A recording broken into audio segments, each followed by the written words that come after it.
यहाँ बैठे रहेंगे, दिन भर बैठे रहने से नहीं हो पाएगा। आपका बच्चे हम आपके लिए बोल रहे हैं। रांची के धुरवा से अंश और अंशिका के लापता होने के 13 दिन बाद पुलिस दोनों मासूमों को ढूंढ निकालती है।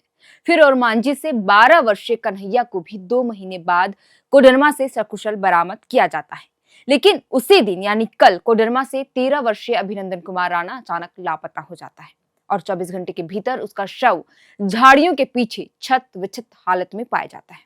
उसका शव मिलते ही पूरे इलाके में सनसनी फैल गई है, जिसके बाद से ही सवाल उठने लगे हैं कि क्या खाकी की सुस्ती मासूमों की जान पर भारी पड़ रही है। क्या झारखंड में सक्रिय बच्चा चोर गिरोह पुलिस के नाक के नीचे अंगों की तस्करी और हत्या जैसे जघन्य अपराधों को अंजाम दे रहे हैं।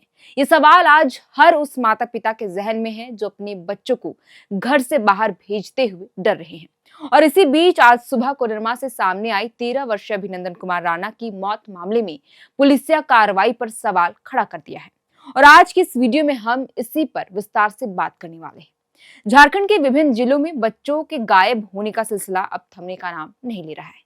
पिछले कुछ दिनों की घटनाओं पर नजर डालें तो एक तरफ पुलिस की सफलता की कहानियां दिखाती है, तो दूसरी तरफ एक ऐसा दर्द जिसे शायद ही कोई परिवार भुला पाए।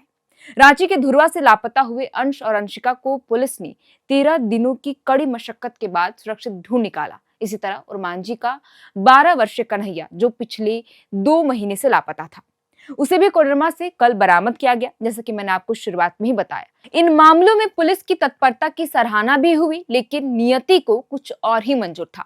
जिस दिन कन्हैया की बरामदगी हुई उसी दिन उसी कोडरमा जिले से एक और मासूम 13 वर्षीय अभिनंदन कुमार राणा अचानक गायब हो गया। अफसोस की बात यह है कि अंश, अंशिका और कन्हैया जैसी खुदकिस्मती अभिनंदन के हिस्से नहीं आई। लापता होने के महज 24 घंटे के भीतर उसका छत विक्षत शव झाड़ियों के पास पाया गया, जिसने पूरे प्रशासन की नींद उड़ा दी है।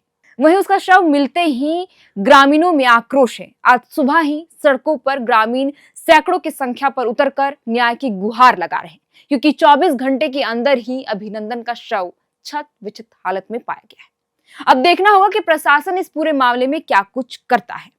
बहरहाल अब आपको बताते हैं ये पूरी घटना कहां की है। कोडरमा जिले के मरकच्चो थाना क्षेत्र के ग्राम राजा रायडी की है, जहां अभिनंदन कुमार सोमवार सुबह अपने घर से निकला था, लेकिन जब वह वापस नहीं लौटा तो परिजनों ने उसकी तलाश शुरू की। मंगलवार सुबह गांव के एक तालाब के पास ही झाड़ियों के पीछे उसकी लाश मिलने से इलाके में सनसनी फैल गई। मृतक के परिजनों का आरोप है कि बच्चे की पीठ और पेट पर चोट के गहरे निशान हैं, जिससे साफ होता है कि उसकी बेरहमी से पीट पीट कर हत्या की गई। और अब इस घटना ने और भी गंभीर रूप ले लिया है, क्योंकि बीते दिनों रांची एसएसपी राकेश रंजन द्वारा किए गए खुलासे को इससे जोड़कर देखा जा रहा है। क्योंकि एसएसपी ने प्रेस कॉन्फ्रेंस कर यह बताया था कि झारखंड से बच्चों को अगवा कर बिहार और पश्चिम बंगाल जैसे राज्यों में बेचा जा रहा है। इन बच्चों का इस्तेमाल देह व्यापार, भिक्षावृत्ति और सबसे डरावना मानव अंगों की तस्करी के लिए किया जाता है। पुलिस के गुलगुलिया गिरोह के पर्दाफाश के महज 3 दिन बाद ही अभिनंदन की ऐसी संदिग्ध मौत ने पुलिस की चुनौती को कई गुना बढ़ा दिया है। अभिनंदन का शव गांव के पास ही तालाब के पास झाड़ियों में मिलना यह अपने आप में पुलिस की शुरुआती जांच पर बड़े सवाल खड़े करते हैं। सवाल यह है कि क्या पुलिस ने लापता होने की रिपोर्ट मिलते ही सक्रियता दिखाई थी? अगर पुलिस ने तुरंत तलाश शुरू की होती तो क्या अभिनंदन आज अपने परिवार के बीच नहीं होता? क्या यह हत्या किसी आपसी रंजिश का नतीजा है या फिर उसी अंतरराष्ट्रीय अंगों की सौदागर गिरोह का काम है, जिसका जिक्र एसपी ने किया था? बहरहाल मरकच्चो थाना पुलिस ने शव को कब्जे में लेकर पोस्टमार्टम के लिए भेज दिया है। पुलिस का कहना है कि वे सभी पहलुओं पर बारीकी से जांच कर रहे हैं। हालांकि जब तक पोस्टमार्टम रिपोर्ट नहीं आती तब तक पुलिस किसी भी निश्चित नतीजे पर पहुंचने से बच रही है।